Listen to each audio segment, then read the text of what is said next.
Hi, I'm Chris.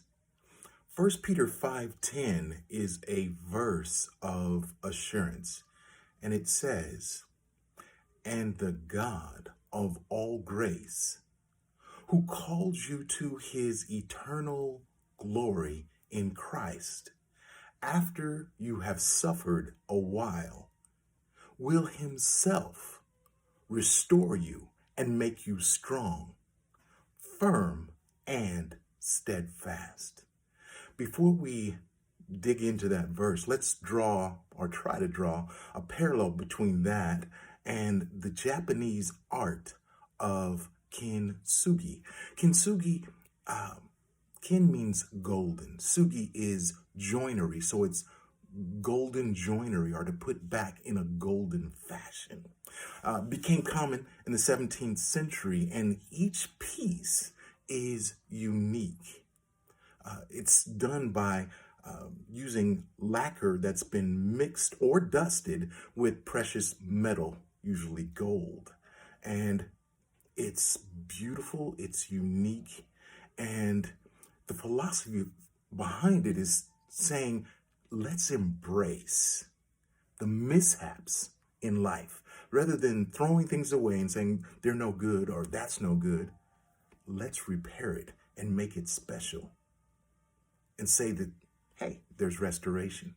So we, as followers of Jesus, we are wise when we invite him in to our imperfections and our mishaps and our mistakes and our brokenness. Brokenness is a word that people don't want to hear, even if they're in the midst of it or if it's way, way behind them. But the reality is, our brokenness, our precise brokenness, is what allows us to fit in the area of ministry that the Lord calls us to. And it's precise in that there are forces that will always work against us. But God, according to his specifications, only allows them to hit in certain areas at certain times and to certain depths. He knows. He's not surprised. He's not causing you to suffer, but he is allowing us to suffer. Why? Because it draws us, or should draw us, closer to him. When the disciples looked at the scarred hands and the pierced side of Yeshua after his ascension, they were looking at the most beautiful piece of anything that ever existed, in that it was eternal salvation. It was painful, yes, but there's beauty from ashes, right? Our salvation, our forgiveness was bought with a price, and it's more than golden, but that works. The glory of God shines through our brokenness. And in fact, whether it be physical, emotional, or psychological,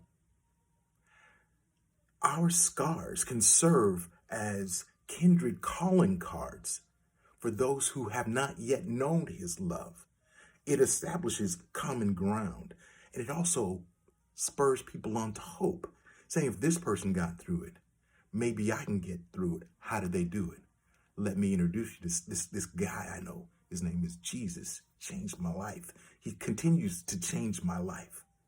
So brokenness does not have to be a bad thing. But also recognize this: after we've been delivered from brokenness, there may be a temptation to become a little self-serving or even arrogant, because, hey, look at the time I missed. Look what I could have been doing, but I didn't because I was dealing with my brokenness. But here's the thing. There is no lost time when we are in God. You don't have to take my word for it. Go look at Joel 2:25. God knew what you would go through. God knew to what extent we would be broken.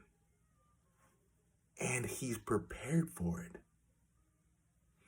The beauty is that in our brokenness, the Lord can shine through us. and his grace is golden. That is for your consideration. Grace and peace.